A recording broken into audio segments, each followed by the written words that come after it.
네, 우리 2024년 각당 복지재단과 함께하는 주막 세미나 우리 이전에 우리 함께 예배를 일부로 드리고요. 2부 때에 저희가 성경적 관점에서 본 죽음 준비 교육의 필요성과 관련되어서 발제를 진행하도록 하겠습니다. 자, 먼저 우리 예배 순서에는요, 다 함께 자리에 일어나셔서 찬양하는 건데요. 우리 한번 다 같이 자리에 일어나셔서 우리 함께 찬양하도록 하겠습니다. 찬송가는 94장 주 예수보다 더 귀한 것은 없네 찬양입니다. 논문 자료집에 가사가 있습니다.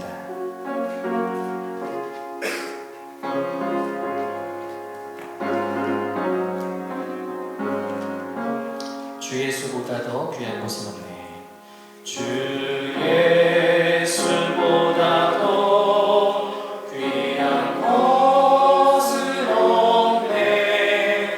이 세상 부귀와 막을 수 없네. 영주는 내 대신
임진수 대학원장님께서 기도 인도해 주시겠습니다.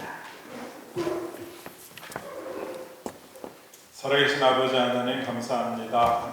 지난 여름 너무나 무더웠는데 이제 그 더위가 물러가고 아침 저녁으로 이제 차가운 바람과 날씨가 우리의 옷깃을 여미게 합니다. 이제 곧 다가올 겨울을 저희들이 잘 준비하게 하시고, 이렇게 인생에도 나는 때가 있으면 겨울이 있는 것처럼 우리 인생도 태어나서 언젠가는 죽음 앞에 설 수밖에 없는 연약한 존재는 고백하지 않을 수 없습니다. 그러나 아버지 하나님, 우리 주 예수 그리스도께서 사망의 권세를 이기시고 영원한 생명의 길을 보이신 것을 저희들이 믿습니다. 오늘 이 시간 저희들이 이 자리 참으로 어떻게 하면 이 세상을 잘 사는 것도 중요하지만 어떻게 또한 죽음을 잘 준비함으로 하나님께 가는 것을 준비할 수 있는지 그 길을 알 수 있는 시간으로 인도하여 주시옵소서. 그래서 우리가 참으로 하나님이 예비하신 그런 죽음의 길들을 잘 이해하고 받아들임으로 이 세상에 사는 것이 얼마나 의미 있는 것인지를 하루하루 되새기게 하시고, 그래서 하나님 앞에 설 때에도 부끄러움 없이 참으로 하나님께 잘했다 칭찬받는 그런 거룩한 성도의 삶으로 변화될 수 있는 인생의 여정 되게 도와주시옵소서. 두 분의 교수님들이 이제 어떻게 하면 우리들이 살아가는 시대에서의 죽음을 잘 이해하고 받아들일지 심혈을 기울여서 연구하시고 오늘 발표를 하십니다. 그 마음에 함께하여 주시고 발표할 때 잘 전달되게 하시고 우리도 그것을 받을 때에 귀하게 또 우리의 마음에 새길 수 있게 도와주시옵소서. 또한 논평으로 수고하시는 두 분의 선생님들에게도 함께하셔서 우리들이 미처 깨닫지 못한 것을 깨달을 수 있는 지혜와 명철도 허락하여 주시옵소서. 이제 유경동 총장님께서 말씀을 전하실 텐데 그 말씀 참으로 죽음 너머의 삶을 바라보는 귀한 말씀 되게 하시고, 오늘 우리들도 참으로 우리의 삶이 주님의 손길 안에 있음을 늘 인정하면서 하루하루 주님 앞에 감사로 또 영광 돌리며 살 수 있는 삶이 되게 도와주시옵소서. 끝나는 시간까지 우리 하나님께서 이 자리에 함께 하시고 우리 모두에게 귀하고 유익하며 하나님의 미래를 준비하는 시간 되게 하실 줄 믿고 감사드리며 예수님의 이름으로 간절히 기도 올리옵나이다. 아멘. 네, 오늘 함께 보실 말씀은 요한복음 1장 1절의 말씀입니다. 우리 한 구절인데요. 우리 한 구절은 우리 함께 합독하도록 하겠습니다. 읽겠습니다. 태초에 말씀이 계시니라. 이 말씀이 하나님과 함께 계셨으니 이 말씀은 곧 하나님이시니라. 아멘. 오늘은 죽음 너머라고 하는 제목으로 유경동 총장님께서 말씀 증거하실 때 많은 은혜 되시기를 바랍니다.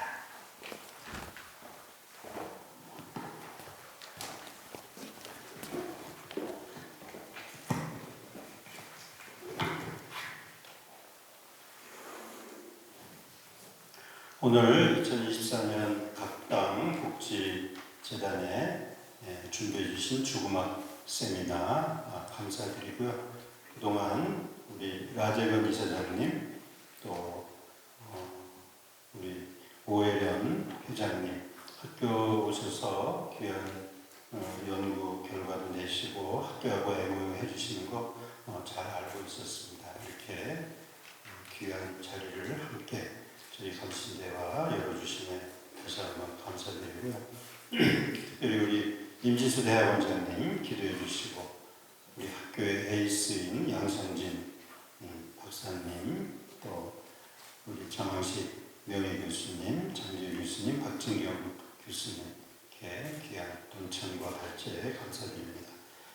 오늘 모든 것이 1시간 30분 안에 끝나기 때문에 제 마음 같아서는 좀 오래 말씀을 드리고 싶지만 차마 그렇게 되면은 결례가 되기 때문에 제가 간단하게 준비한 말씀 죽음 넘어 간단하게 3가지만 말씀을 통해서 증거할까 합니다. 우리 임진수 교수님 기도하신 것처럼 원장님 죽음을 얼마나 우리가 평상시 준비하고 있는가. 저는 현상학적으로 죽음이 이제 육신의 끝이라 그럴 때 저는 나름대로 그래도 우리 임 박사님 기도하시는 것 속에서 나는 그래도 조금 준비가 되어 있다. 현상학적으로. 보통 제 나이 되면 좀 외람되지만 이제 부모님, 저희 어머니가 지금 91살이시거든요. 우리 아버님은 10여 년 전에 돌아가셨죠.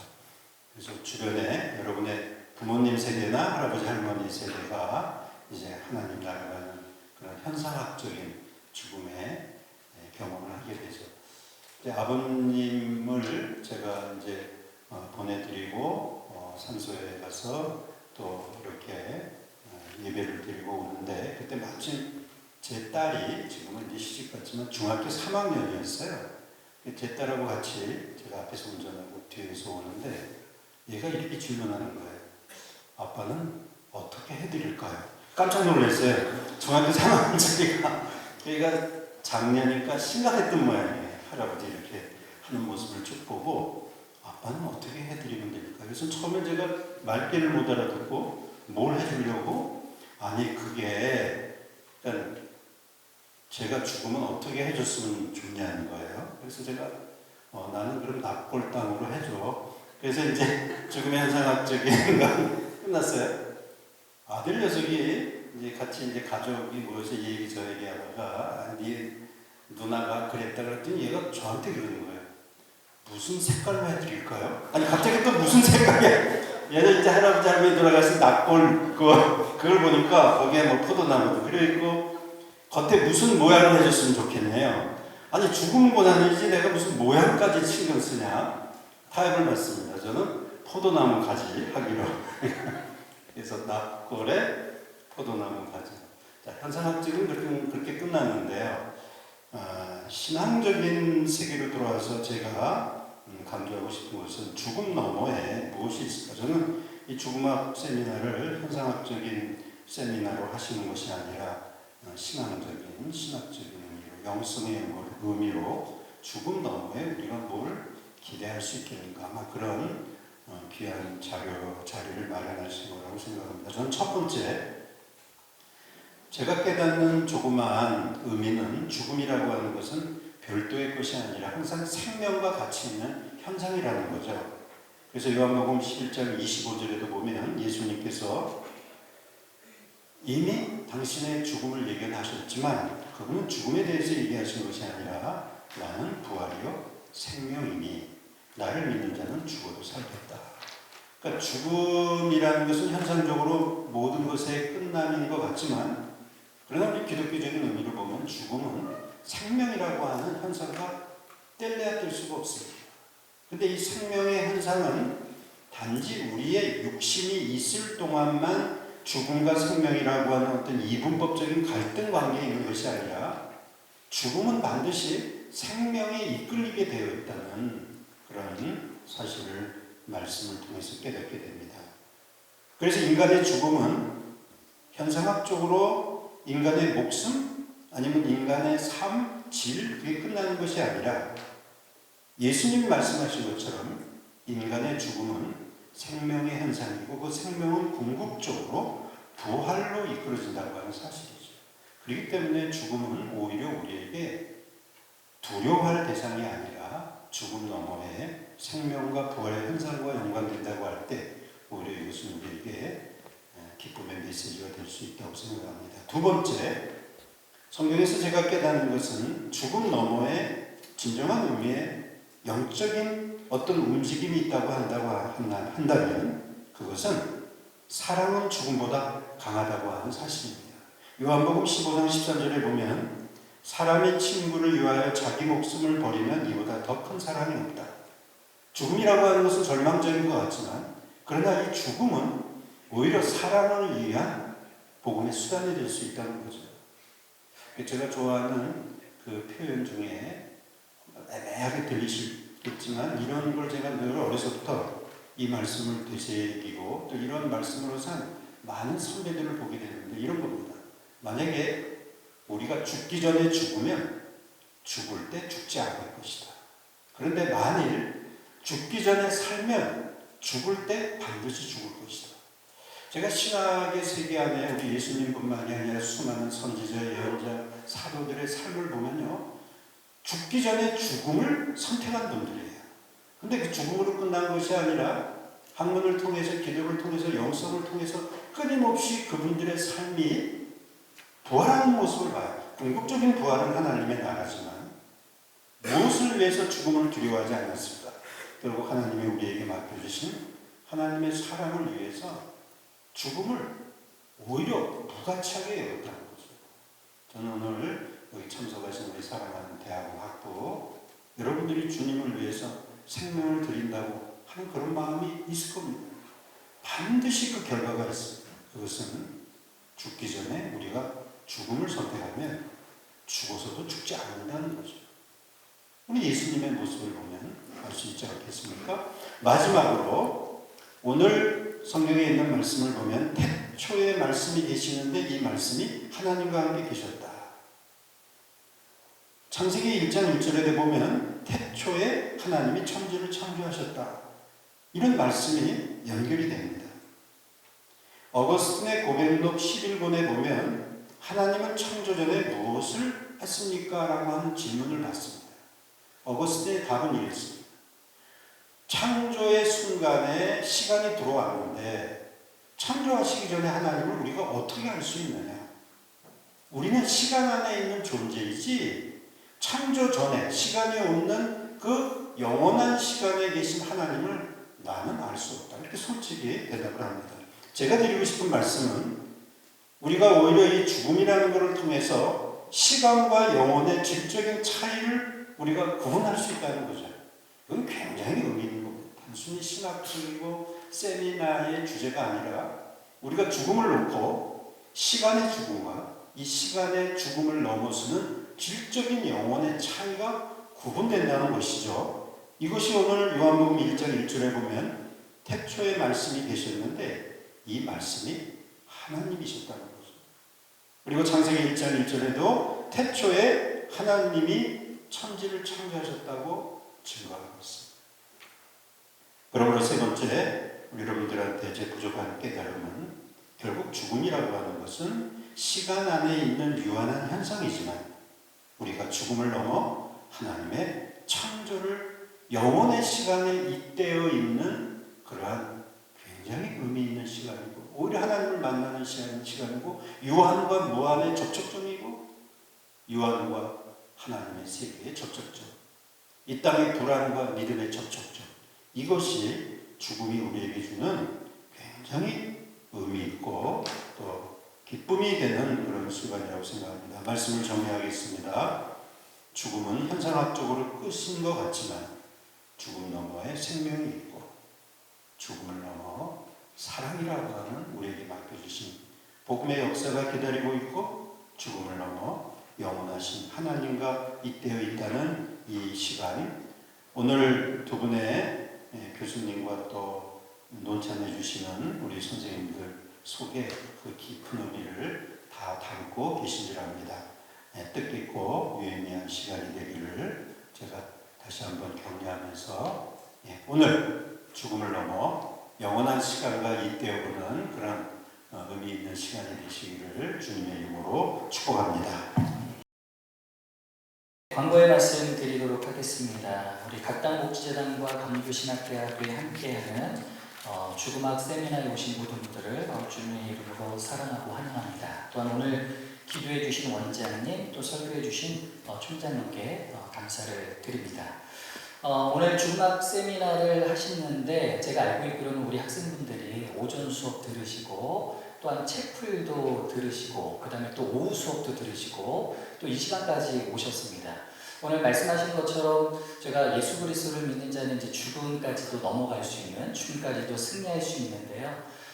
이 잠은 이겨낼 수가 없겠더라고요. 그래서 오늘 간식을 조금 나눠드렸습니다. 그래서 세미나 들으실 때, 졸리실 때 간식과 음료수를 좀 드시면서 이 졸림을 이겨내시기를 부탁드립니다. 그리고 세미나가 끝난 후에는요, 간단한 샌드위치를 준비해 놨으니까요, 나가실 때 샌드위치를 받으시면 될 것 같습니다. 한 두 가지 정도 좀 광고를 드리도록 하겠습니다. 여러분들 자료집을 보시면요, 맨 마지막 페이지를 한번 봐주시기 바랍니다. 우리 각당복지재단에서요, 논문 공모전이 있습니다. 각당 3과 죽음 연구 해가지고요, 지원 자격은 대학원생, 이곳에 계신 우리 대학원생, 또 석사, 박사 학위 취득 후 5년 이내 연구자, 그래서 논문 공모전이 있습니다. 우리 학생분들 또 우리 교수님들 또 관심 가져주셔가지고요, 함께 삶과 죽음에 대해서 연구 하시는 좋은 논문들이 나오기를 간절히 소망합니다. 뒤에서 그 다음 페이지를 넘겨주시면요, 우리 강신대학원, 웨슬리 대학원 우리 입시 전형이 있습니다. 우리 학부생들 우리 함께 관심을 가져주셨으면 좋을 것 같고요.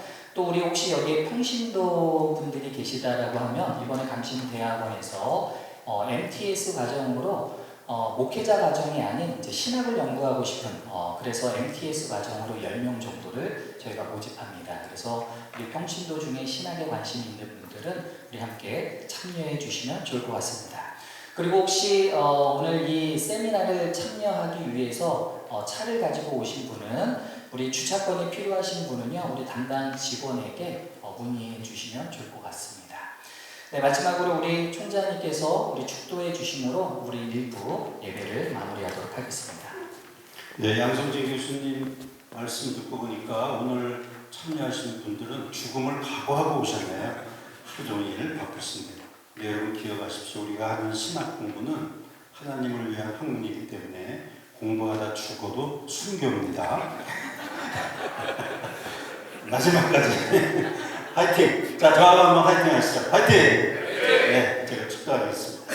이제는 우리 주 예수 그리스도의 은혜와 하나님 아버지의 무한하신 사랑과 성령님의 강화 강동하시니 오늘 각당 복지재단 또 우리 사랑하는 이사장님, 원장님, 우리 교수님들, 대학원 학부 모든 학우들 위해 지금부터 영원까지 함께 하시기를 간절히 축원하옵나이다. 아멘.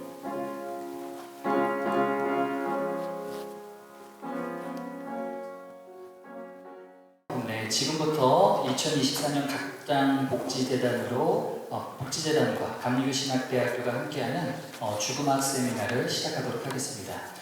특별히 이 죽음학 세미나 행사는요, 각당 복지재단의 기부와 헌신으로 사실 2021년, 2023년, 2024년 매해 세미나가 현재 진행되고 있습니다.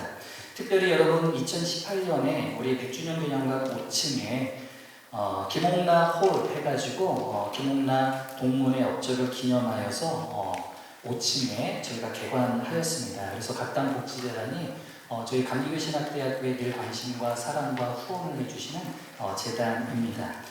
특별히 오늘 이 시간은요, 각당 복지재단의 우리 라재건 이사장님께서 인사말을 해주시겠습니다.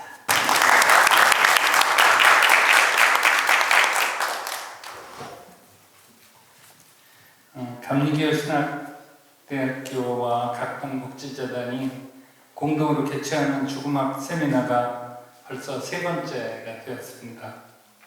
좋은 기회를 마련해 주신 하나님께 감사드리며 감리교신학대학교 유경동 총장님 그리고 여러 교수님들 참석하신 여러분들께 진심으로 감사드립니다. 각당 복지재단은 지금 소개해 주신 대로 감리교신학대학교 37학번이셨던 고 김홍라 박사가 1986년에 설립한 단체입니다. 재단은 1991년 삶과 죽음을 생각하는 회를 설립하여 죽음 교육을 시작한 이래 34년 동안 죽음을 공론화하고 죽음 교육의 필요성에 대한 공감과 죽음 교육 확산에 기여해오고 있습니다. 올해는 교회에서의 죽음 교육의 필요성을 주제로 세미나를 개최하게 되었습니다. 지금까지 저희 재단에서 죽음 교육을 실시해 온 곳은 주로 노인복지관이었습니다. 그러나 최근 여러 신학대학교에 죽음 교육이 개설되고 있고 교회에서도 노인들의 비율이 높아짐에 따라 죽음 교육의 필요성을 절감하고 강의 요청이 증가하고 있습니다. 일반인을 대상으로 하는 죽음 교육과 교회에서의 죽음 교육은 목적과 방법론에 차이가 있을 수밖에 없습니다. 제 어머니이신 김홍라 박사는 평생을 어느 성직자 못지않게 하느님의 뜻에 따라 사셨던 분이었습니다. 곧 회복되리라는 믿음으로 일본에서 치료를 받던 아버님이 세상을 떠나시고 어머니는 승객으로 아버님은 화물칸에 실려 귀국하는 상황에 깊은 충격을 받으셨습니다. 도대체 죽음이라는 게 무엇이기에 사랑하는 사람들을 이렇게 갈라놓는 것인가? 이렇게 시작된 질문이 죽음 교육으로 이어졌습니다. 제게는 또 하나의 질문이 생겼습니다. 왜 교회에서는 죽음 문제를 잘 다루지 않나? 평생 신실한 신자로 늘 신학 공부를 하시던 어머님께 죽음은 너무나 생소한 일이었습니다. 여러분들은 어떠신가요? 교회에서 죽음에 대해 생각해보고 배우는 일이 필요할까요? 오늘의 세미나가 교회에서 죽음을 어떻게 다루어야 할 것인가에 대한 방향을 제시해 주실 것을 기대합니다. 감사합니다. 감사합니다. 라재건 이사장님의 말씀을 통하여 우리가 죽음 교육과 관련되어서 좀 많은 관심을 가졌으면 좋겠습니다.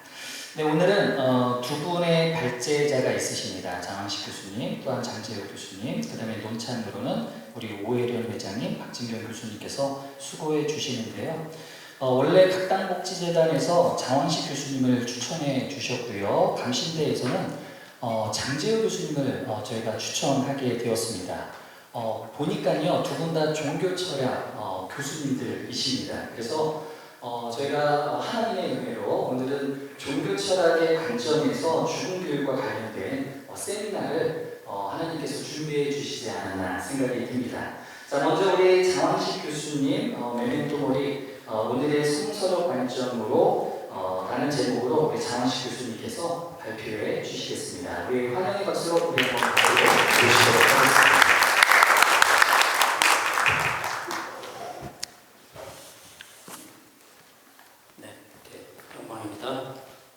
오늘 죽음 교육에 원래 포커스가 맞춰져 있고요. 그런데 지금 사회자께서 말씀하신 대로 제가 아무래도 전공 분야가 있어서 죽음 교육을 위해서는 죽음에 대해서 알아야 되겠다라고 하는 것이고 죽음의 문제가 뭐냐라고 하는데 초점을 맞추는데 그것도 성서적인 관점. 근데 저는 뭐 성서학자가 아니지만 조기신학적인 관점에서 근데 성서적인 관점이라고 하는 것도 스펙트럼이 넓기 때문에 전통적인 신학까지 담기에는 제가 너무 지면이 모자라고 시간이 제한되어 있어서 주로 이 현대신학적인, 그래서 여러분들이 평상시에 현대신학, 현대 성서신학적인 해석학에서 많이 보는 그런 관점에서 죽음의 문제를 또다시 제가 또 종교철학적인 그런 어떤 퍼스펙티브를 가지고 이렇게 풀어서 조금 쉽게 그렇게 문제를 제기해 보았습니다. 곧장 시작하겠습니다. 1번 문제 제기는 제가 건너뛰겠습니다. 기독교인들에게 죽음이 무서운 공포로 느껴지는 참 이유는 무엇인가? 왜 죽음 교육이 필요하고 시급한가? 그것은 놀랍게도 많은 사람이 죽음에 대해서 무지하기 때문이다. 그렇다면 사람들은 어떤 방식으로 죽음에 대해서 무지한가? 어떤 이들은 죽음에 대한 두려움으로 매 순간을 떨며 살고 반면에 다른 이들은 죽음을 가볍게 여기면서 살아간다. 이 같은 모습은 종교인들 사이에서도 볼 수 있는데 일부 기독교인들은 교회를 다니는 유일한 목적이 죽음 후 천당에 가기 위함이라고 고백한다. 또 어떤 무슬림 전사들은 알라의 영광을 위해서 기꺼이 자살폭탄 테러를 감행하기도 한다. 사람들은 이들의 신앙이 매우 헌신적이라고 인정하지만 그들의 죽음에 대한 이해는 무언가 중요한 것이 빠져있다고 생각한다. 이것이 무엇보다 죽음 교육이 필요한 이유다. 먼저 죽음의 공포에 과도하게 매달려 있는 한국 기독교인의 문제를 토론해보자. 한국 기독교인들이 죽음을 공포를 느끼는 데는 여러 이유가 있다. 그중 하나는 교회가 신자들에게 죄의식을 강조하면서 죄를 저지르면 형벌을 받는다는 인식을 심어주는 데에서도 기인한다. 죽음이 죄에 대한 최종적인 형벌로 여겨지면서 단순한 생명의 끝이 아니라 죄에 대한 대가로 받아들여지는 경향이 있다. 교회가 죄와 형벌의 연관성을 강조하면 강조할수록 기독교인들에게 죽음은 더 큰 두려움으로 자리 잡게 되는 것이다. 또 다른 이유는 한국 사회의 경쟁적인 구조이다. 한국인은 사회적인 성공과 개인의 성취를 중요시하는 문화 속에 살고 있으며 기독교인도 예외가 아니다. 적지 않은 한국인은 경쟁에서 살아남기 위해서 자신의 자아를 강화하고 늘 이기심을 견지하는 경향이 있다. 그러나 이런 자아 강화는 단순한 이기주의와 다르기에 항상 부정적이지만은 않다. 이는 사회에서 도태지지 않기 위해서 어떻게 해서든지 자기네의 존재를 지속하고자 하는 순수한 욕구에서 비롯된다. 따라서 이런 식의 자아 집중은 어느 정도 이해해 줄 수 있다. 문제는 사람들이 죽음을 이해할 때 자신을 보존하고 강화해 나가는데 위력을 가하는 세력으로 간주하는 데 있다. 한국인의 죽음은 한순간에 모든 것을 잃게 만드는 두려움의 대상이다. 그리고 이는 무한 경쟁을 부추기는 사회적인 환경 속에서 기독교인 역시 죽음을 싸워 이겨야 할 적으로 받아들이게 한다. 어찌 보면 이러한 실패에 대한 공포와 죽음의 관계는 한국에서 자살률의 증가와도 연관이 있다. 경쟁에서 패배하고 도태되었다고 느끼는 순간 죽음이 유일한 선택지로 다가올 수 있기 때문이다. 하지만 죽음이 한국인에게 경쟁에서 밀려난 결과로 인식된다는 사실은 분명히 기이한 현상이 아닐 수 없으며 이는 기독교적 관점에서 볼 때 매우 큰 문제를 야기한다. 기독교는 본래 죽음을 삶의 일부로 받아들이며 부활과 영생을 강조하는 종교다. 따라서 만일 죽음에 대한 두려움이 단지 세속적인 경쟁에서 패배하고 사라질 것에 대한 두려움에서 비롯된다면 이는 기독교의 가르침과 본질적으로 어긋나는 이해의 결과라 아니할 수 없다. 하지만 죽음의 공포와 관련하여 우리가 제기해야 되는 질문은 이것 이외에 너무나 다양하다.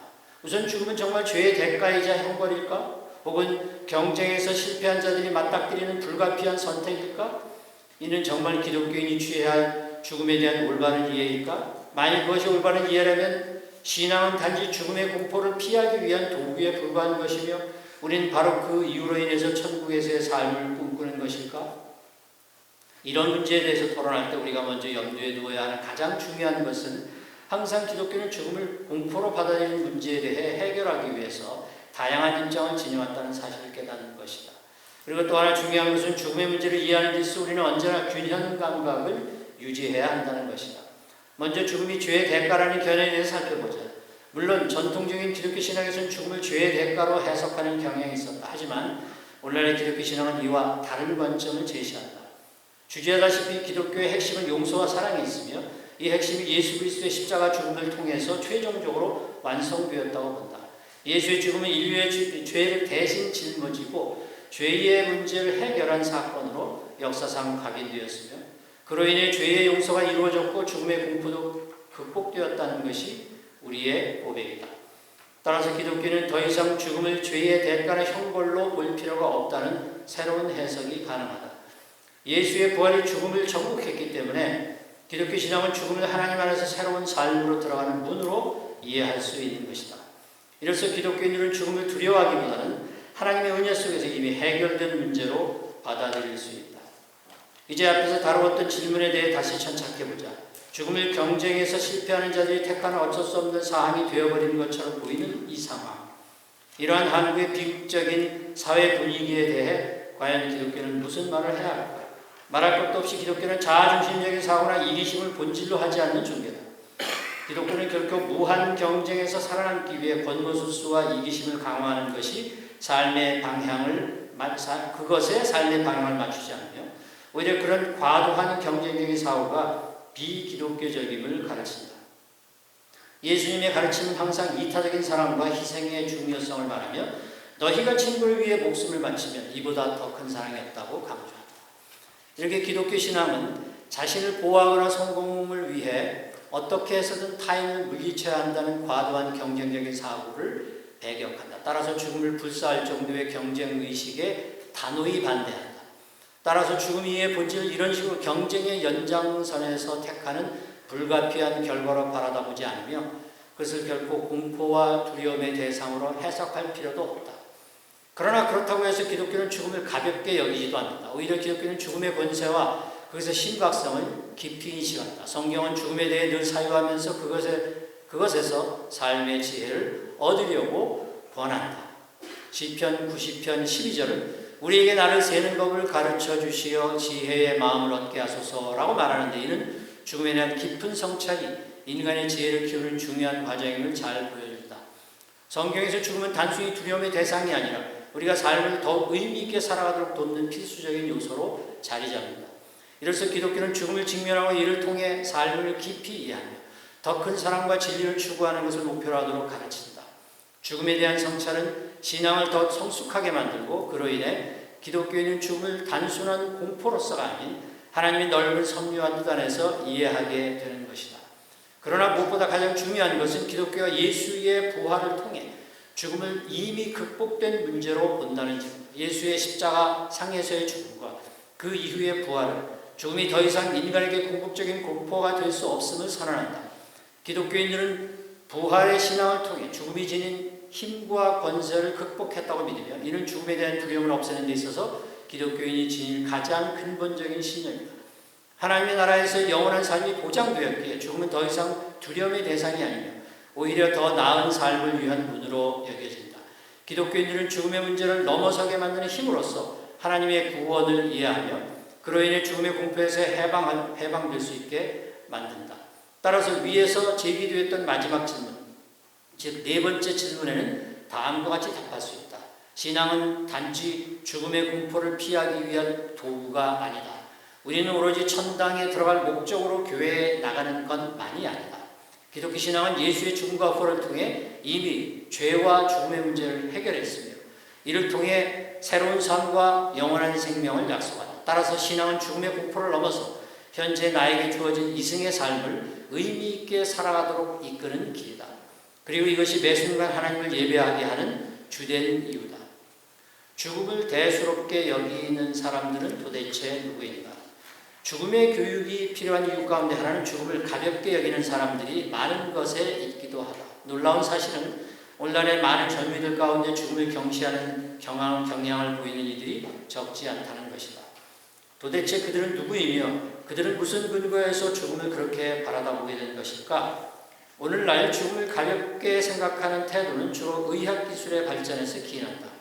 과학기술을 맹신하는 사람들에 따르면 의학이 지금처럼 발전하다 보면 사고로 잃은 팔다리나 장기뿐만 아니라 두뇌까지도 복제할 수 있게 될 것이라고 믿는다. 물론 그런 개연성이 전혀 없는 것은 아니지만 문제는 이런 믿음이 신체와 생명의 끝없는 연장과 함께 죽음의 종말로 이어질 것이라는, 죽음이 없다는 거죠. 그런 종말로 이어질 것이라는 또 다른 믿음을 낳는 것이다.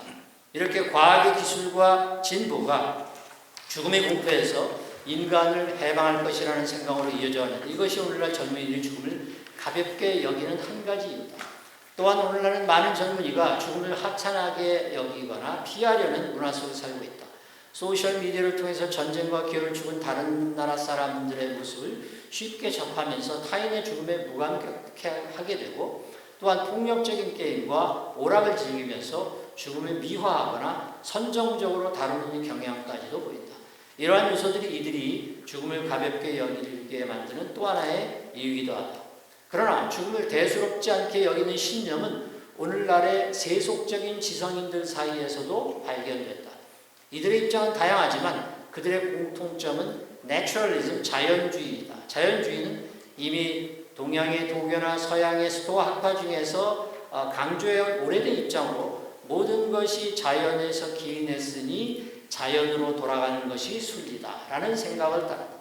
이 원칙을 죽음에 적용하면 인간의 삶이 자연의 일부인 만큼 죽음도 자연으로 돌아가는 과정에 불과하므로 슬퍼할 필요가 없다는 해석이 가능하다.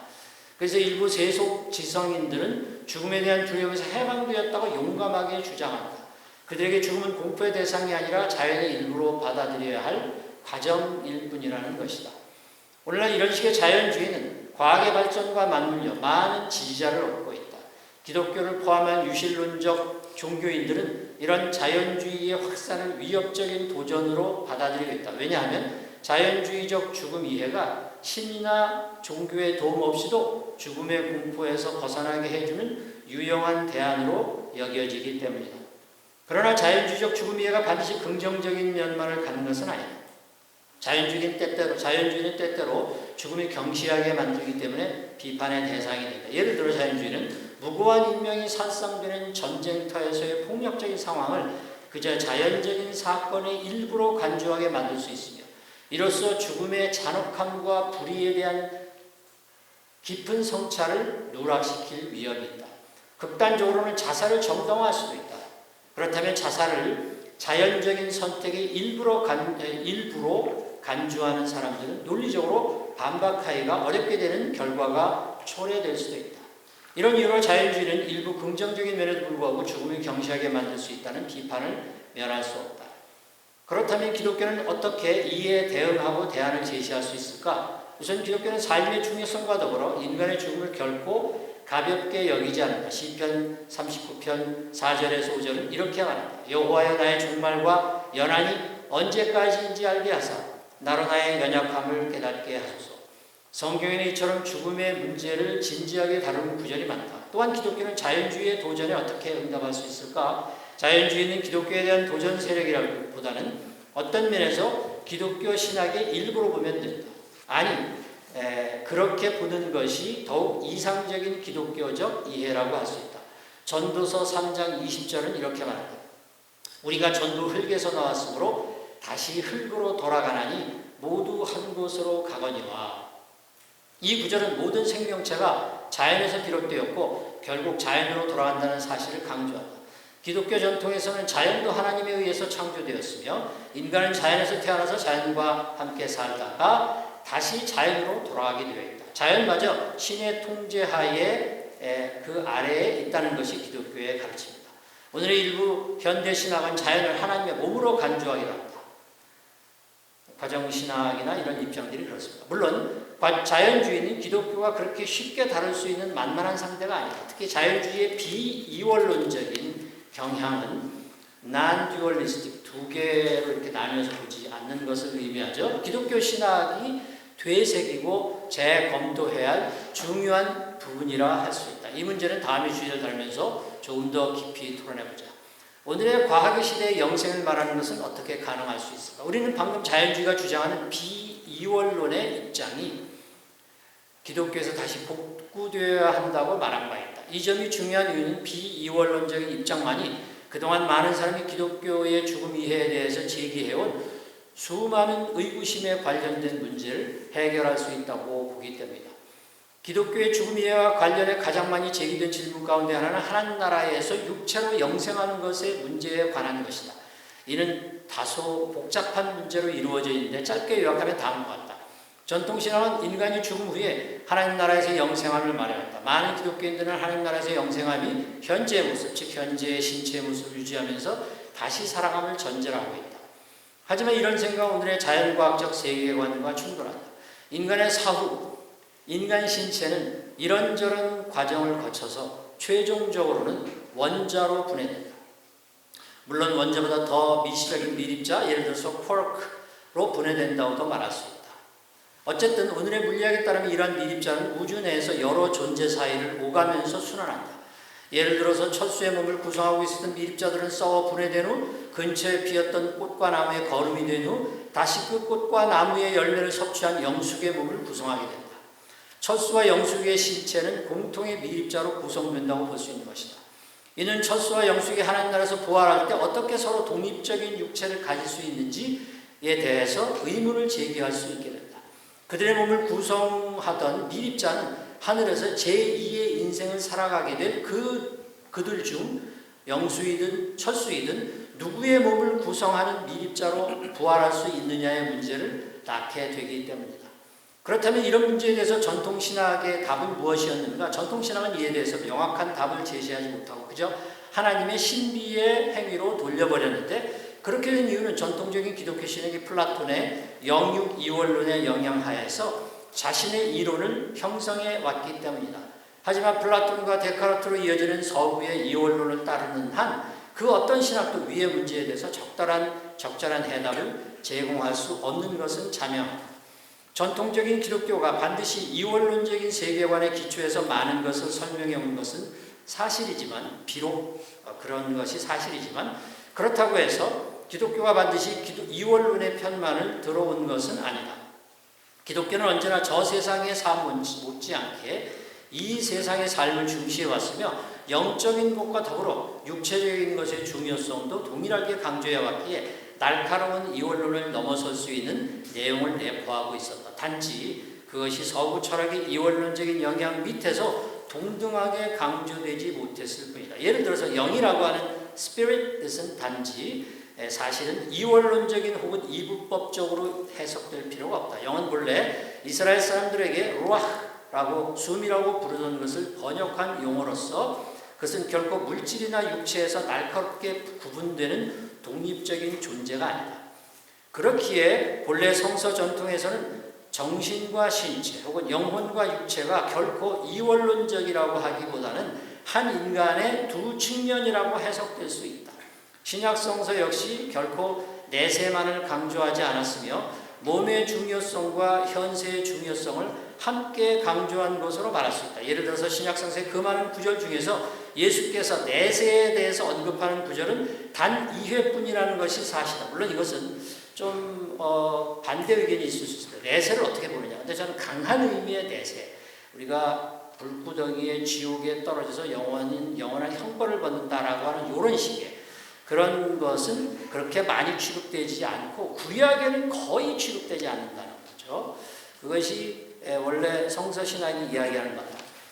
예수는 내세에 대한 강조와 더불어서 종종 이승에 대해서 강조한 적이 많은데 저 세상으로 상징되는 천국에 대해서 언급할 때조차 예수께서는 하나님의 나라는 너희 가운데 있다라고 말하고 있다. 바울은 흔히 히랍 철학의 이원론을 기독교 안에 들여온 장본인으로 평가받았다. 하지만 현대신학은 바울의 신학을 전혀 다르게 본다. 바울은 몸 개념이 바로 그 소마죠. 그것이다. 그는 고린도전서에서 말하길 죽은 사람이 부활도 이와 같습니다. 자연적인 몸으로 씻는데 신령한 몸으로 살아납니다. 자연적인 몸이 있으면 신령한 몸도 있습니다. 여기서 몸을 지칭할 때 바울은 히라바의 소마 개념을 사용하는데 그것은 우리말로는 체 혹은 몸 등으로 번역될 수 있는 것으로서 히라바에서 이야기하는 이원론적인 육이나 영어의 flesh, 그 다음에 히라바에서 얘기하는 sarx라고 하는 것과 구별된다. 국어에서도 몸이나 체라고 하는 것은 반드시 육과 고깃덩어리 육과 연결되는 것이 아니라 정신이나 영과도 연결되는데 예를 들어서 영체라고 하는 단어가 그런 경우이다. 바울은 몸이라고 하는 것이 부활한다는 것을 말하고 있는데 그렇게 말할 때 그는 인간의 몸이 부활한다는 것을 인정하지만 그 부활이 꼭 물리적인 육으로가 아니라 단지 몸으로서 부활한다고 말하고 있다. 즉 여기서 몸은 육과 연결된 것이라기보다는 오히려 영과 육으로 나뉘기 이전에 하나의 몸을 지칭한다고 볼 수 있다. 그래서 신령한 몸도 있고 자연적인 몸도 있다. 그 몸이 부활한다. 그래서 굉장히 비이원론적이라고 하는 이런 해석을 이야기하고 있습니다. 밑에 한번 줄을 보시죠. 이렇게 볼 수 주 5입니다. 이렇게 볼 수 있는 근거는 바울이 자연적인 혹은 물리적인 몸의 부분도 있고 신령한 정신적인 영적인 부분도 있다고 주장하고 있는 구절에서 찾을 수 있다. 또한 같은 고린도전서 15장의 38절 39절에서 씨앗, 즉 식물의 몸이 있고 동물들의 몸이 서로 다른 것처럼 세상에는 여러 종류의 몸이 있다고 주장한다. 바울은 고전 42부터 44절에서 이게 44장 42장 44절에서 썩을 것으로 심고 신령한 것으로 살며 육의 몸으로 심고 신령한 몸으로 산다라고도 이렇게 이야기하고 있다.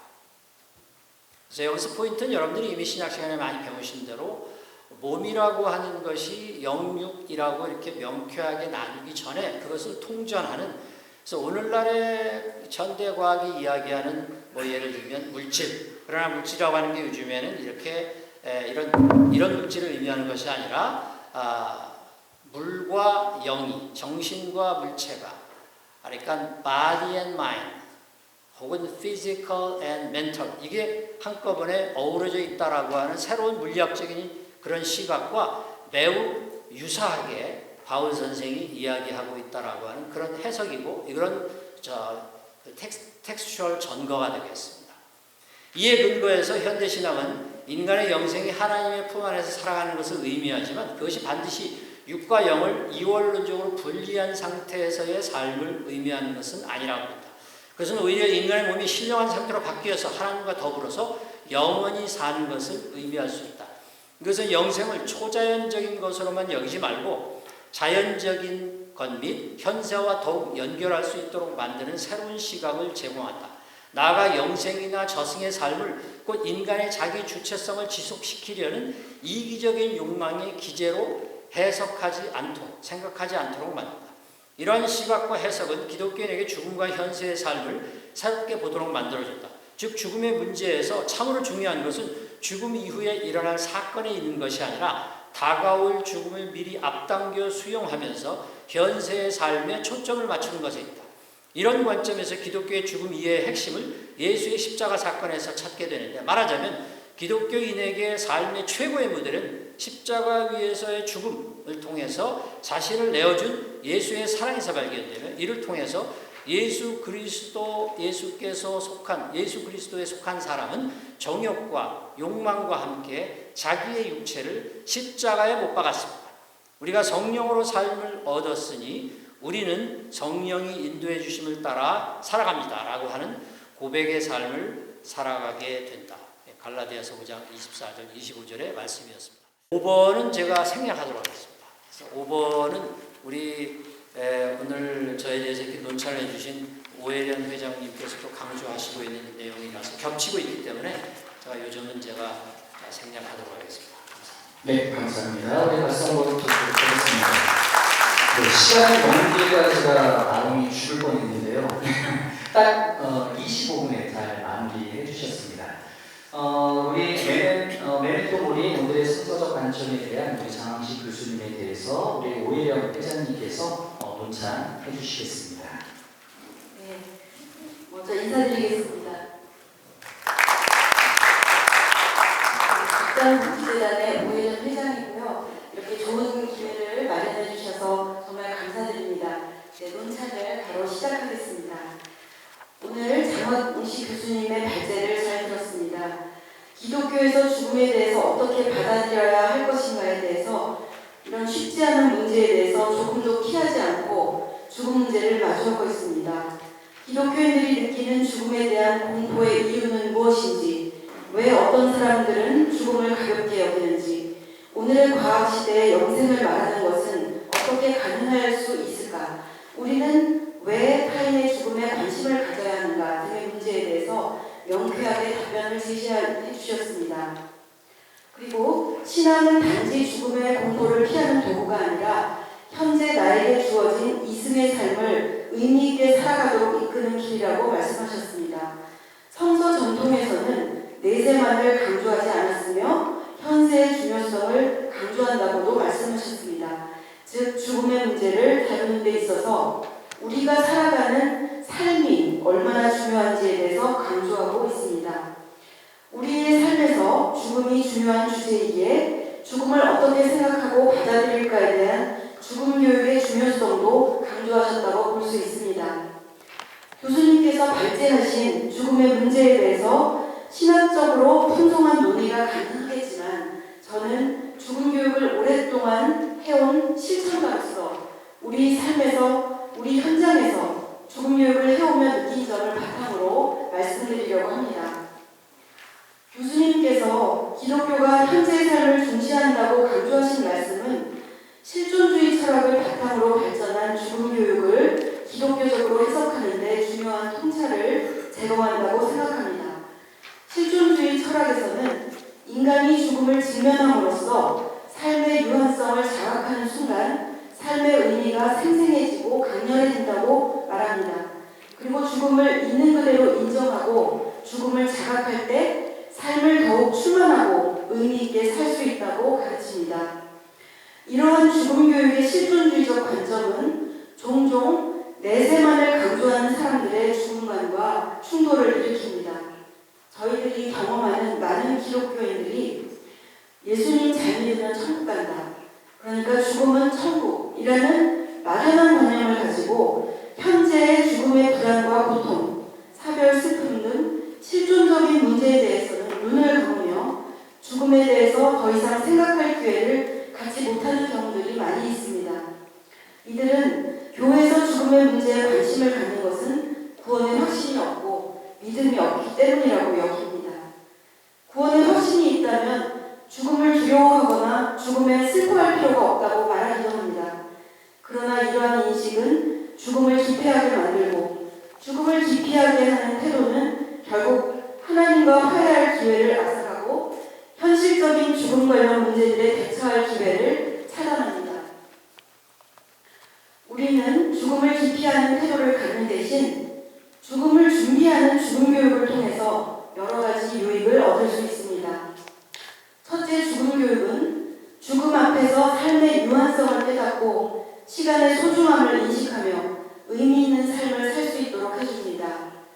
실제로 죽음 교육은 죽음에 대한 지식, 태도, 기술 등을 학습하게 할 뿐 아니라 궁극적으로 삶의 질과 가치를 높여주는 교육입니다. 연구에 의하면 죽음 교육에서 다루는 죽음에 대한 이해, 내면의 성찰, 실제적인 준비는 사람들의 죽음 불안과 우울감을 감소시키고 개인과 가족의 행복 증진을 가져옵니다. 둘째로 죽음 교육은 죽음에 대한 실제적인 준비를 하게 합니다. 유서 쓰기, 사전연명 의료의향서 쓰기, 장례의향 발표놓기, 또 용서와 화해를 통한 나 자신, 가족, 이웃, 하나님과의 관계 회복 등 이런 것들이 죽음에 대한 실제적인 준비에 해당됩니다. 셋째는 죽음 교육은 죽음에 대한 두려움을 완화합니다. 우리가 죽음을 두려워하는 이유는 죽음이 아무도 모르는 것이기 때문입니다. 그리고 육체적, 정신적, 사회적, 영적 통증, 아름답지 못한 모습, 사회나 가족에게 짐이 되는 것, 자신을 통제하지 못하는 것, 죽은 후에 완전히 없어지는 것, 그리고 죽음 후의 심판 등 때문에 우리는 죽음을 두려워합니다. 죽음 교육을 통해서 죽음에 대해서 깊이 많이 생각하고 준비할수록 이러한 죽음에 대한 두려움이 줄어들 수 있습니다. 넷째, 죽음 교육은 상실로 인한 비탄을 완화합니다. 사별과 상실로 인해 겪게 되는 다양한 정서적, 심적 비탄의 감정들이 제대로 해결되지 못할 때 이는 신체적, 정신적 질병으로 나타날 수가 있습니다. 죽음 교육은 상실에서 오는 정신적인 충격으로 인한 마비 상태, 패닉 상태, 죄의식, 오래 지속되는 고독감과 우울 등 트라우마적 애도 반응을 예방하고 치유할 수 있습니다. 우리 사회는 과거와 달리 수명의 연장으로 인해 노년기 삶의 질이 매우 중요해졌습니다. 노인 빈곤, 자살, 고독사 등 고령화로 인한 다양한 사회 문제의 급증으로 많은 사람들이 고통받고 있습니다. 의학의 발달은 나의 죽음을 내가 결정해야 하는 안락사 문제 등 윤리적 문제를 고민하게 합니다. 이러한 현실에서 기독교인들이 잘못된 죽음 이해 속에서 아무런 죽음 준비 없이 죽음을 맞이해서는 안 될 것입니다. 장원식 교수님께서도 교회가 타인의 고통과 죽음에 관심을 갖고 사랑하고 돌보는 역할을 다해야 하며 개인들이 웰다잉의 의미를 바로 이해하도록 돕기 위해 죽음 교육이 필요하다고 말씀하셨습니다.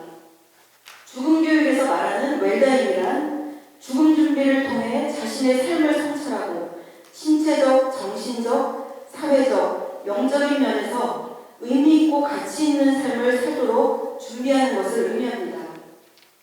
의미 있고 가치 있는 삶, 잘 사는 삶이란 재산, 명예 등 덧없이 사라질 것이 아닌 영원한 가치를 지닌 것, 참으로 의미 있는 것을 추구하는 삶일 것입니다. 이에 더해 성경은 기독교인에게 잘 사는 삶이란 무엇보다 삶을 실천하며 사는 삶이라고 가르칩니다. 믿음은 입으로 하는 봉사와 지적인 믿음을 뜻하는 것이 아니라 사랑과 사랑의 행위로 인해서 완성된다고 가르칩니다. 교회는 예수의 가르침대로 자신의 죽음 준비뿐 아니라 타인의 죽음까지 돌보고 사랑을 실천하도록 돕는 일에 적극적으로 나서야 할 것입니다. 교회에서의 죽음 교육의 목표는 죽음을 올바로 이해함으로써 죽음의 공포에서 해방시키고 현재의 삶을 소중하게 여기고 충실하게 살며 참으로 의미 있는 삶, 사랑을 실천하는 삶을 살도록 돕는 것입니다. 오늘의 세미나를 통해서 죽음을 바르게 이해하고 죽음 교육의 필요성에 대한 인식이 새로워지는 계기가 되기를 진심으로 바랍니다. 감사합니다. 감사합니다. 우리 장학식 교수님의 죽음관에 대해서 오히려 이제 죽음에 대한 교육에 대한 실천을 우리 논찬으로 잘 풀어주셨다고 생각이 듭니다. 장기혁 교수님께서 과학시대의 죽음 이해와 죽음 교육의 필요성이라고 하는 제목으로 우리 강연해 주실 텐데요. 우리 박수로 우리 시작하도록 하겠습니다. 네, 반갑습니다. 제가 이제 과학신학을 전공했다 보니까 이제 그 관점에서 죽음에 대한 이야기들을 다뤄보려고 합니다. 여러분 이제 어차피 제가 여기 자세하게 이제 자료집에 들어가 있기 때문에요. 핵심적인 것들만 시간 내에서 15분 한도 내에서 이제 짚어드리는 식으로 이야기를 나눠보겠습니다. 결국 웬만한 거 그냥 다 편하게 넘어가고 생각할 부분들만 사실 종교 기독교뿐만 아니라 유교 문화권도 마찬가지였고 불교 도교도 죽음을 터부시하는 것은 뭐 거의 일상적인 그런 동일한 이해라고 볼 수 있겠습니다. 데이하르드 샤르댕이 했다고 종종 언급되는 이 문구를 한번 말씀드리고 싶은데요. 우리는 영적인 경험을 하는 인간이 아니다. 우리는 인간 경험을 하는 영적인 존재다. 장자의 호적지몽이 생각이 나죠. 내가 나비인지 나비가 나인지. 결국 우리는 가끔씩 영적 경험을 한다고 하지만 우리가 원래 영적인 존재였고 잠시 한 100여 년간 인간 경험을 하고 다시 본향으로 돌아가는 것은 아닌지 이런 생각들도 해보게 됩니다. 결국 죽음 이해는 종말론하고 연결이 되어 있죠. 죽음과 종말이 그 다음 세계로 이어지는. 그렇다고 하면 과학에서 말하는 종말이라고 하는 것은 뭐 자연적인 소행성 충돌이나 화산활동, 태양 진화 등 그리고 인류에 의한 뭐 핵전쟁, 환경 파괴, 또 인공지능의 위협 등도 얘기해 볼 수 있고요. 그렇다면 지구를 떠나서 이 우주는 어떻게 될 것인가에 대해서도 학자들마다 다양한 얘기를 하고 있지만 결국 닫힌 우주 시나리오를 상상을 하던 열린 우주 시나리오를 상상을 하던 아니면 우주가 더 이상 팽창하거나 추적하지 않는 평탄한 우주를 상상을 하던 결국 그 생명체가 존재하는 것은 불가능하다라는 것이 이제 과학계의 주된 내용입니다. 결국 그러다 보니까 이제 그 과학을 통해서 어떻게 그 사후세계와 죽음을 생각해 볼 수 있을까에 대한 얘기들도 많이 하고 있고요. 더군다나 이제 인공지능이 굉장히 이제 우리 앞으로 확 다가왔죠. 챗GPT와 생성형 AI를 통해 다가오면서부터는 죽음이 뭘까 하는 다양한 얘기들이 제기가 됩니다. 그래서 AI에게 죽음은 뭐냐 하면 뭐 기능 종료, 정보 소멸이라고 하게 되겠죠. 그렇다고 하면 결국 인간의 죽음도 그와 비슷하게 다양한 얘기들을 해볼 수 있지 않을까라고 하는 거고 그러다 보니까 어떤 상상들을 하게 되냐면 앞으로 우리가 인간이 죽음 이후에 만약에 영원히 살 수 있다면 물론 공상과학 수준이지만 어떻게 가능할까에 대해서 뭐 프리먼 다이슨 같은 분은 자기 조직화된 티끌 구름 하나의 그냥 극저온 상태에서 생존 가능한 미세 입자의 구름 형태로 존재한다면 그게 가능하다면 우리는 계속 영원히 살 수 있지 않을까. 물론 공상과학 수준입니다. 그러니까 인간이 정보로 환원되거나 하나의 티끌 구름처럼 환원된다라고 하면 그러면 계속 우주가 어쨌든 지구가 사라진다 하더라도 존재할 수 있지 않을까 그런 논의들도 이어져 오고 있습니다. 그리고 포스트 휴먼 시대에 보면서 이제는 뭐 포스트 휴먼을 언급하게 되면서 인간은 유전자 편집이나 여러 가지 많은 과학 기술로 인해서 죽지 않을 가능성, 생명 연장 그리고 사실 이제 불멸에 대한 이야기들도 이야기해 가고 있습니다. 중요한 거 빨리 넘어갈게요. 그래서 이제 어떤 주장까지 하게 되냐면 이 부분을 좀 읽어보고 싶은데 맥스 모어의 포스트 휴머니스트가 어떤 식으로 얘기를 하냐면 한번 볼게요. 대자연이여 우리는 진정으로 당신이 우리를 위해 만드신 것에 감사드립니다. 당신은 틀림없이 당신이 할 수 있는 최선을 다했습니다. 그러나 당신이 받아 마땅한 모든 존경에도 불구하고 우리는 당신이 여러 가지 면에서 인간의 체질을 서툴게 다루었다고 말하지 않을 수 없습니다. 당신은 우리를 질병과 상해에 취약하게 만들었습니다. 당신은 우리가 지혜를 얻기 시작할 바로 그때 우리를 늙어 죽지 않을 수 없게 합니다. 당신이 한 일은 훌륭하지만 심각한 흠이 있습니다. 우리는 이제 인간의 체질을 수정할 때가 되었다고 결정했습니다. 이들은 굉장히 종교적입니다. 굉장히 헌신을 하고 있어요. 그래서 이들은 우리 다음 단계의 인간, 모든 것을 개선하는 그 인간을 이 시대의 소명으로, 소명이라는 얘기는 거의 좀 위에서 쓰는 용어들인데 그런 용어들까지 쓰게 됩니다. 그래서 레이 퍼스웰이나 테드 추 같은 그런 사람들 그런 얘기들을 하고 있고 우리 앞에 여러 가지 많은 도전들이 있죠. 그렇다면 과학시대의 기독교적 죽음을 어떻게 교육할 것인가를 놓고 사실 이제 당연히 죽음에 대한 기독교적 본질, 이해를 강조해야 되죠. 성경에서 죽음을 뭐라고 얘기하고 있는지 이 부분은 앞에서 장학수 교수님도 잘 설명해 주셨기 때문에 넘어가겠습니다. 그렇다면 그리고 한 가지 더 그런 고민이 있죠.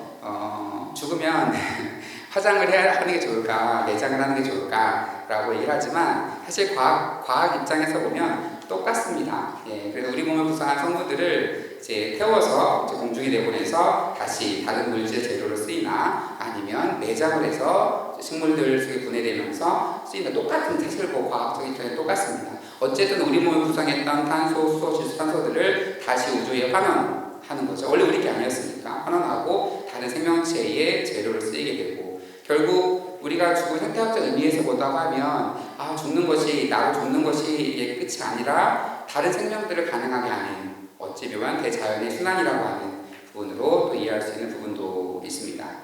그다음 사후세계에 대한 여러 가지 논변들을 볼 수 있는데요. 먼저 철학적인 논변을 보면 사실 이제 종교철학에서 이제 임사체험에 대한 혹은 뭐 근사체험이라고 하는 이야기들을 다루고 있는데 뭐 유체가 이탈해서 뭐 터널을 통과하고 다른 세계에서 알 수 없는 데 도착했다가 어떠한 존재를 만나고 돌아오는 근데 이런 보고들이 굉장히 많이 보고가 됩니다. 그러니까 옛날에는 그냥 죽을 때 되면 그냥 돌아가셨는데 지금은 심폐소생술이 심폐를 하면서 다시 깨어나잖아요. 깨어나시는 분들이 대략 25%가 이제 깨어나시고 그 중에서 한 20% 정도가 임사체험을 했다고 하니까 굉장히 많은 그 데이터가 추적이 되어 있죠. 물론 여기에 대한 반론들도 있지만 뭐 여기 그런 것들을 이제 자료집 통해 보시면 되겠고 이런 수험적인 경험을 통해 사후세계를 논하는 논변들이 있고 또한 상업적인 그냥 필요하게 요청된다라는 측면에서도 얘기할 수가 있는데 토마스 아퀴나스는 인간이 궁극적인 행복을 위해 창조되었으나 이 세상에서는 그것을 얻을 수가 없기 때문에 사후세계가 필요하다. 우리 행복을 완벽하게 이룰 수가 없으니까 필요하다고 보았고 칸트는 도덕 질서 유지를 위해서 사후세계가 없다면 이 세상에서의 도덕이라는 건 다 무너지기 때문에 사후세계의 존재가 필연적으로 요청되는 산업적 차원에서 이렇게 철학적으로 논의를 하기도 합니다. 그 다음 과학적인 측면에서 어떻게 사후세계에 대한 부분들을 고찰해 볼 수 있을까라고 하면 먼저 이제 양자역학에서 말하는 이제 정보 보존의 법칙인데요. 양자역학의 원리는 사후세계의 존재 가능성에 흥미로운 단서를 제공합니다. 정보 보존의 법칙에 따르면 정보는 결코 사라지지 않고 다른 형태로 변환되거나 우주에 흩어집니다. 만약 인간의 의식을 일종의 정보로 볼 수 있다면 죽음 이후에도 의식에 대한 정보가 우주 공간에 남아있을 수 있지 않을까. 물론 우리 몸은 사라진다 하더라도 그런 정보로서 존재할 수 있지 않을까. 여러 가지 가능성들을 생각해 보는 겁니다. 그렇다고 단언하는 건 결코 아니겠죠. 그리고 이제 칼 융이 제안한 동시성 이론입니다. 이분은 이제 상담하다가 이분이 쓴 꿈 해석 사상인가요? 자서전에 그런 얘기가 나오죠. 제가 읽을 때 저도 예전에 되게 감명받고 읽었던 것 중에 하나가 어느 순간 자다가 머리가 굉장히 아파가지고 막 또 깼더니 그 자기 내담자하고 전화를 했더니 자기 내담자가 그 순간 권총으로 머리를 쏴서 자살한 사건. 그렇다는 얘기는 뭐냐? 칼 융하고 그 내담한 사람하고 서로 얽혀 있는 거죠. 이거 이제 과학에서 양자 얽힘이라고 하는데 두 개의 정보가 얽혀 있는 거예요. 양자역학은 그런 거잖아요. 입자 파동이 얽혀 있는 거고 하나로 뭔가 규정돼야 다른 것도 결정됩니다. 두 개의 양자 얽힘 이런 현상들이 실제로 이제 보고되고 있습니다. 그렇다고 하면 이것을 가지고 동시성 이론은 인과관계가 없는 사건들이 의미 있는 방식으로 연결될 수 있다라고 하면 우리가 죽은 다음에 아니면 그때의 의식이나 이런 것들이 비물리적인 것과 물리적인 것들이 어떻게 연결될 수 있을지는 하나 단서를 제공할 수 있는 여지가 있다고 볼 수 있겠습니다. 또한 의식과 뇌에 대한 과학적인 연구들이 계속 연구가 되고 있습니다. 그래서 신경활동이 정지된 상태 속에서도 뇌가 정지된 상태 속에서도 의식이 진행될 수 있는지 이런 연구들도 이제 일부 그런 보고들이 있기도 합니다. 단언할 수는 없지만 이런 연구들도 계속 보여지고 있습니다. 그래서 죽음 이후에 의식의 존재가 가능하다면 사후세계 가능성들을 과학적으로 단서를 볼 수 있는 여지가 있습니다. 그리고 이제 에너지 보조 법칙을 가지고 사후세계에 대한 얘기를 생각해 볼 수 있는데요. 사후세계의 존재 가능성에 대한 이 법칙에 따르면 생명체의 모든 활동은 에너지에 의존합니다. 이 에너지는 생명이 끝난 뒤에도 사라지지 않고 다른 형태로 에너지는 변환되죠. 만약 의식에 관한 에너지가 죽음 이후에도 물리적인 형태로 존재할 가능성이 있다면, 그러니까 우리의 의식이 또 물리적 형태로 존재할 가능성이 있다면 죽음의 의식에 대한 존재 가능성에 대한 단서가 될 수 있지 않을까 생각해 볼 수 있겠고요. 네, 4분 남았군요. 시간 남았습니다. 네. 5분 남았습니다. 네, 알겠습니다. 1분 더 했습니다.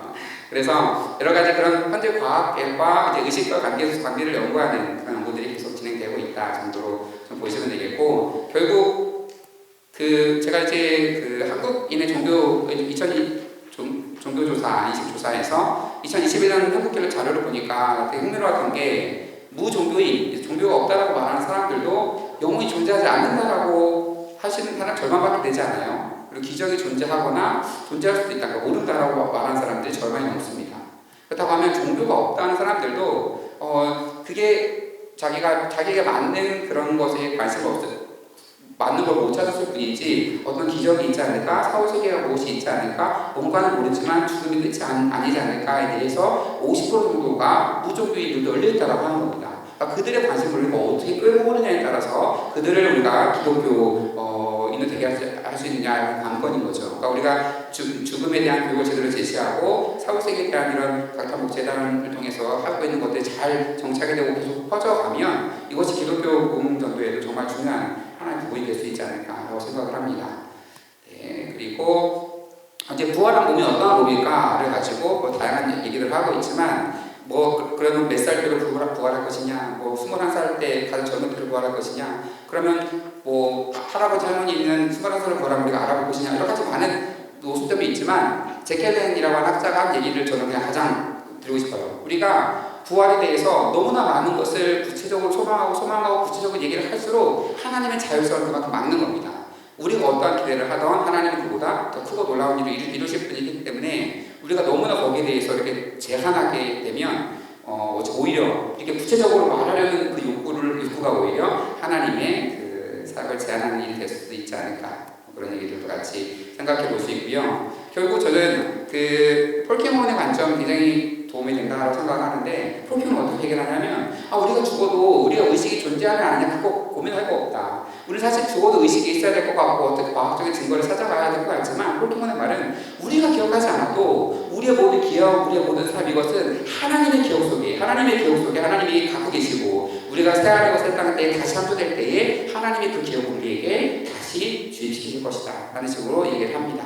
그러니까 이것을 이제 톰 라이트가 약간 용어를 바꿔서 표현했는데요. 그러니까 우리의 소프트웨어를 하나님께서 보존하고 계시다가 우리가 다시 하드웨어가 다시 만들어질 때 하나님이 그 소프트웨어를 우리에게 주입시켜 주실 것이다. 그러니까 우리가 기억하는 영혼이 있는지 이렇게 구체적으로 논의하지 않아도 이미 하나님께서 우리를 해보실 것이다 라고 하는 제 폴케몬의 주장도 좀 재미있게 볼 수 있는 여지가 있다고 생각합니다. 결국 이제 그렇다면 이제 죽음을 넘어선, 그래서 이제 1분 넘었는데 결국 결론 부분만 좀 내고 드리도록 하죠. 자세한 내용은 책을 참고하시면 되겠고요. 결국 죽음이 불안한 이유는 우리 모두가 한 번도 경험해보지 못했기 때문입니다. 경험해보지 못해서 잘 알지 못하기 때문에 불안함을 안전할 수 없지만, 새 하늘과 새 땅을 소망하는 기독교인들에게 죽음은 단지 불안함을 넘어 기대와 소망도 함께 내재되어 있습니다. 우리가 존경한 수많은 성경의 위인들, 기독교 역사에서 그리스도의 복음이 되어주셨던 수많은 분들이 죽음이라는 관문을 지나갔고 하나님께서 인간이 되셔서 직접 경험하신 죽음이라면 우리도 기꺼이 주님이 허락하실 때에 기대를 품고 그 관문을 지나가는 것이 우리를 향한 하나님의 축복이 아닐까 하는 생각을 드리면서 발표를 마치도록 하겠습니다. 감사합니다. 감사합니다. 15분 안에 이 긴 과학시대의 죽음에 대한 이야기를 아주 간결하게 설명해 주셨습니다. 우리 박진경 교수님께서 우리 잔재우 교수님의 논문에 대해서 우리 논찬해 주시도록 하겠습니다. 네, 장재우 박사님의 귀한 논문을 논찬하게 되어서 기쁘게 생각합니다. 제한된 시간 안에서 몇 가지 질문 중심으로 논찬을 하도록 하겠습니다.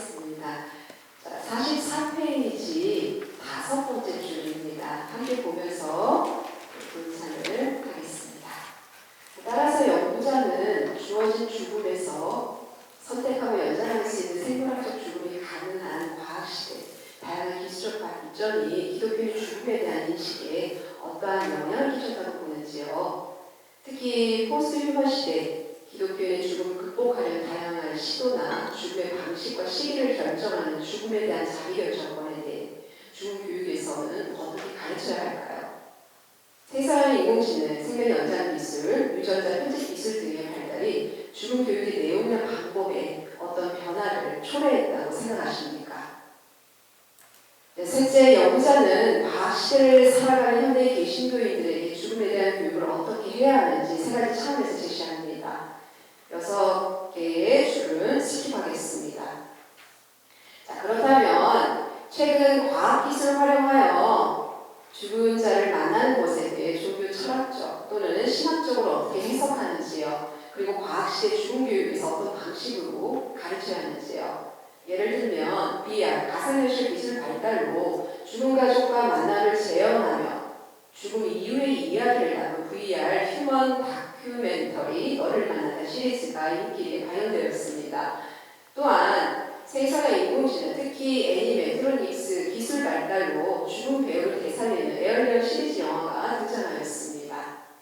세상의 인공지능 발달로 죽은 자를 디지털 방식으로 제어하는 디지털 네크로맨시라는 이 기술은 소위 산자와 죽은 자의 대화나 다양한 상호작용을 유도합니다. 향후 XR, 확장현실 기술 발달로 가상세계가 더 실제감이 높아지고 정교해질수록 이러한 VR 콘텐츠가 상용화와 대중화가 확대될수록 과학기술과 신학적인 핵심 가치와 균형이 절대적으로 필요한데 신학적인 또 신앙적인 다양한 질문들을 또한 파생을 합니다. 예를 들면 VR을 통해 죽은 자와의 만남이 기독교의 핵심 믿음들을 어떻게 또 생각을 해야 되고 또 어떤 식으로 충돌할 수 있는지 궁금합니다. 두 번째는 죽은 가족을 VR에서 만나는 것이 남겨진 가족에게 심리 치유에 도움이 된다면 적용 가능할까요? 또한 우려하는 사회적인 윤리적인 사회적 이슈들이 또 신학적 이슈들이 극복이 된다는 전제 하에 미래의 이런 방식으로 추구 방식이 바뀐다면 적용 가능할까요?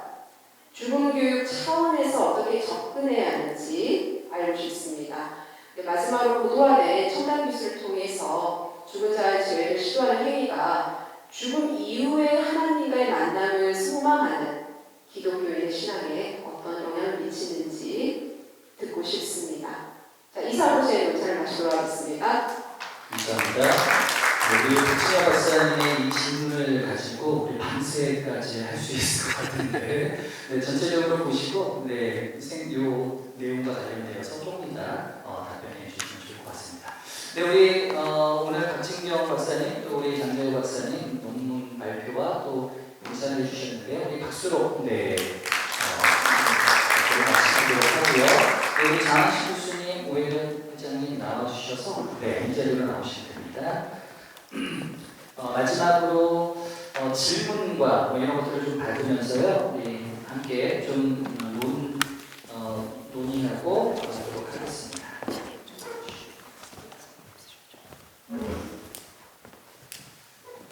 네, 우리 네 분이 앉아 계시는데요. 우리 먼저 장학식 교수님의 논문과 관련되어서 우리 또 질문이 있으시거나 이렇게 하시면 좀 질문을 받도록 하고요. 먼저 우리 오해령 회장님께서 문찬하신 내용에 대해서 우리 장학식 교수님께서 답변해 주실 내용 있으면 먼저 답변해 주시고 우리 플로어에서 질문 있으면 질문을 받도록 하겠습니다.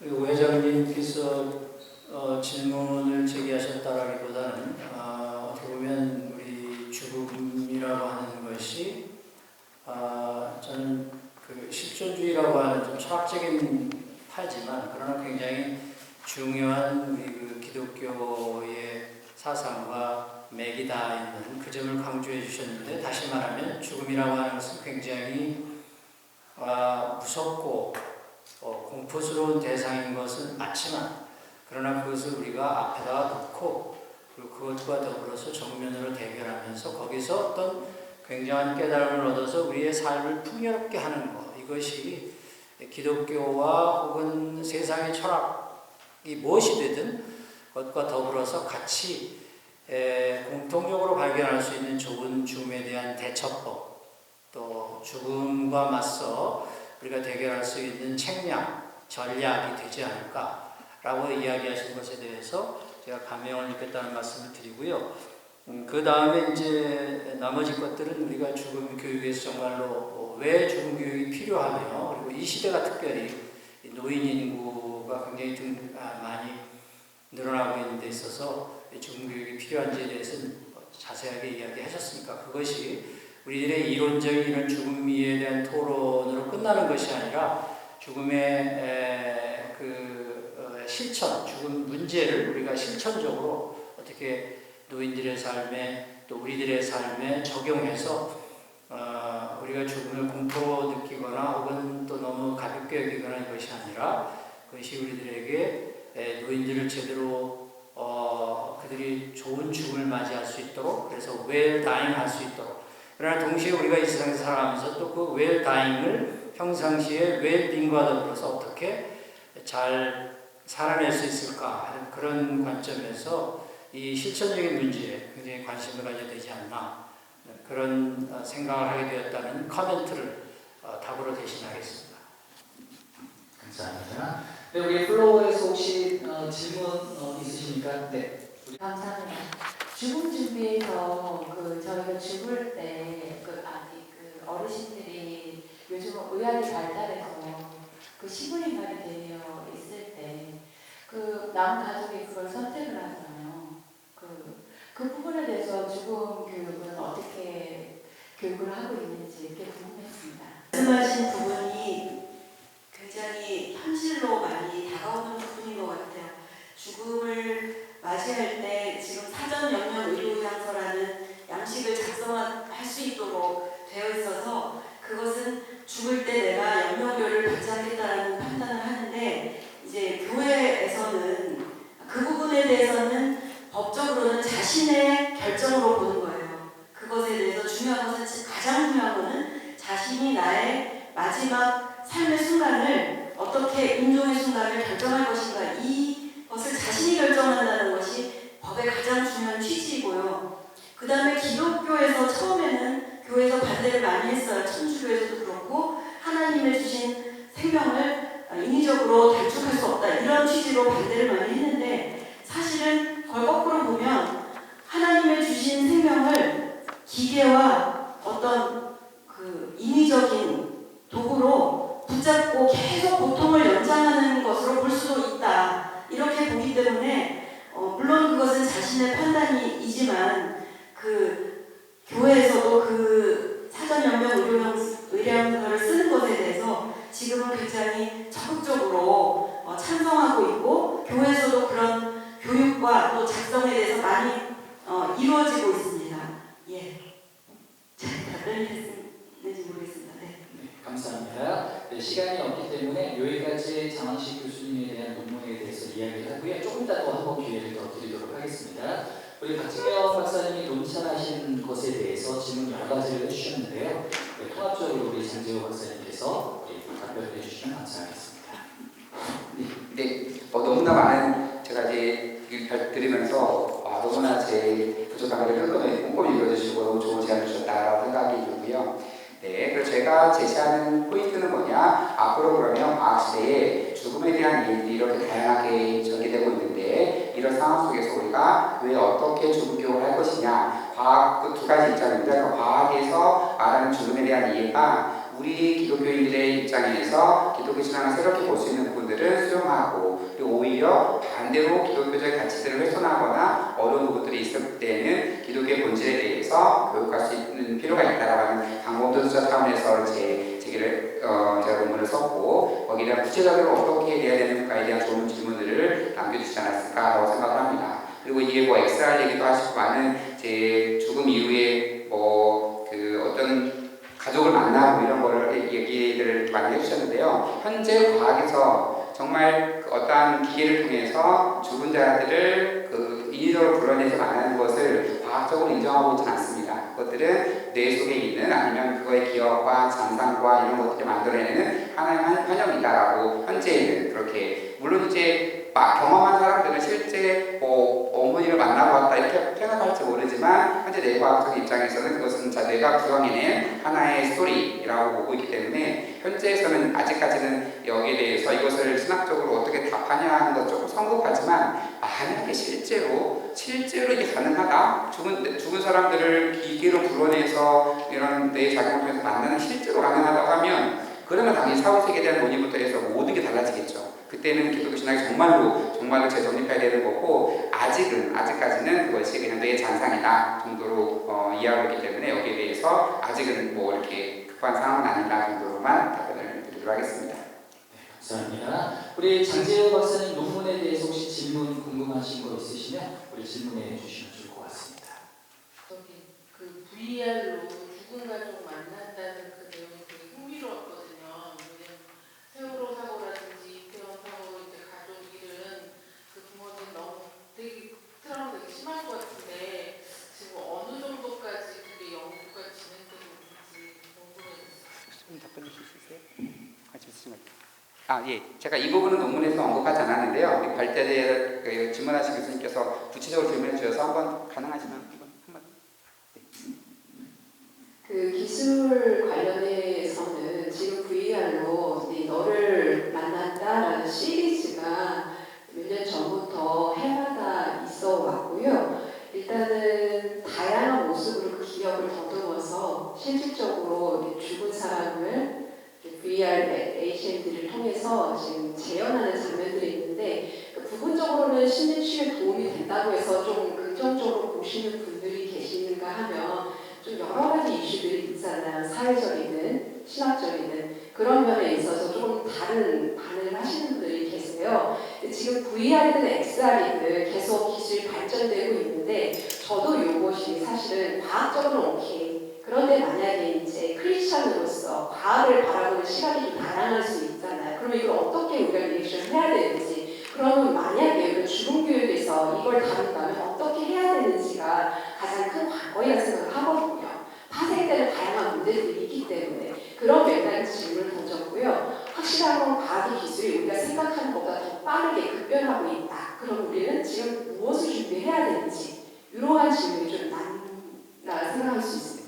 간략하게만 덧붙이면 그래서 말 그대로 이제 심리치료나 이런 부분에서는 저도 긍정적으로 생각을 하고요. 그런데 실제 그 사람이 맞느냐? 그건 과학적으로는 아직 그런 건 아닙니다. 그래서 실제로 만약 현재 과학기술이 영혼이나 이런 걸 불러낸다, 이거는 아예 그 체계 자체가 다르고 사후 자체가 다른 부분이기 때문에 그건 불가능하지만 충분히 뇌의 특정한 부분을 자극해서 여기 가데멘이라는 것도 있어요. 어느 순간을 뇌를 자극하면 정말 하나님 체험하듯이 환상을 일으키는, 그래서 가데멘 500불에 팔고 있습니다. 네. 어쨌든 그러니까 그것은 우리가 종교 체험을 할 때 뇌의 어느 부분이 반응하는지를 봐서 그 부분을 이의적으로 자극해서 환상 속에 빠뜨리게 하는 거죠. 그러니까 그런 같은 효과거든요. 그래서 어떠한 뭔가 자극을 통해서 뇌에 있는 걸 재구성해서 실제 어머님을 만나듯이, 그리고 어머니가 하는 말은 어떤 말이냐면 실제 엄마가 하는 말이 아니라 내가 듣고 싶은 말을 어머니가 할 겁니다. 그건 내가 뇌를 자극해서 그런 일이 벌어지고 있기 때문에. 그래서 이것이 충분히 심리치료에 도움이 되지만 실제 이런 일이 왔다라고 하는 것은 아직까지는 아닌 것 같습니다. 네, 감사합니다. 우리 통합적으로 한두 분의 질문만 그 질문에 해당해서 답변하실 수 있는 분 답변해 주시면 좋을 것 같고요. 마지막 한두 질문만 더 받고 우리 세미나를 좀 마무리하도록 하겠습니다. 네, 들으시면서 내가 꼭 이 질문을 하고 싶다 이렇게 생각하시는 분 한두 분의 질문을 좀 더 받도록 하겠습니다. 네, 그 폴키몬의 소프트웨어에 대한 그 말씀을 해주셨는데 이 부분이 그 플라톤의 그 유네론 상기론이 되게 떠오르는 부분이라서 혹시 이것에 연관이 되어 있는지 궁금합니다.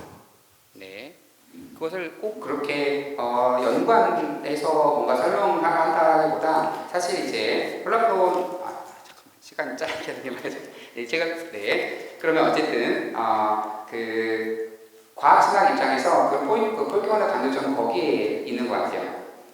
예, 강조점이라고 하는 것은 우리가 너무 죽음 이후에 어떻게 될 것인지에 대해서 너무 몰입하지 말아라. 내가 내 의식이 나는 것인지, 의식이 어디부터 존재할 것인지, 정말로 이 말 그대로 펄리톤 말한 이데아의 세계와 이 부분이 이원론적으로 나눠지는 것인지, 뭔가 이런 거에 너무나 몰입하지 마라. 우리는 그대로 만약에 현대 과학에서 말하는 것처럼 만약 무신론 과학자들은 이제 인간이 죽음에다 소멸을 벌인다고 하잖아요. 그렇게 만약에 현대 과학에서 무신론자들이 말하는 그 소멸을 최소한 그걸 받아들인다 하더라도 걱정할 거 없다. 왜냐하면 하나님이 우리를 하나님의 기록 속에서 기억하시다가 우리를 재구성해 준 것이기 때문에. 그래서 이것을 아주 플라톤하고 꼭 나눠서 그 이원론적으로 보는 거냐 이런 걸 떠나서 이원론을 받아들이지 않고 어떤 초월적 세계를 인정하지 않는다 하더라도 우리 여전히 부활에 대한 소망이나 우리 그런 것들을 할 수 있다는 취지에서 콜키몬이 이렇게 얘기를 하고 있습니다. 네, 감사합니다. 네, 시간이 많이 지났기 때문에요. 오늘 주구학생이나 우리 강연해 주신 우리 장원식 교수님, 또한 장지호 교수님, 또 우리 논산해 주신 오해련 회장님, 또 박진규 교수님 너무나 감사를 드립니다. 우리 박수로 모든 것을 마무리하도록 하겠습니다. 네, 진심으로 감사를 드리고요. 참여하신 모든 분들께도 감사를 드리고 우리가 죽음 이해와 또한 죽음 교육에 대해서 관심을 가져서 우리 한국 이 땅에 죽음에 대한 이해 또한 죽음 교육이 일어났으면 좋겠습니다. 자, 모두 수고 많으셨습니다. 감사합니다.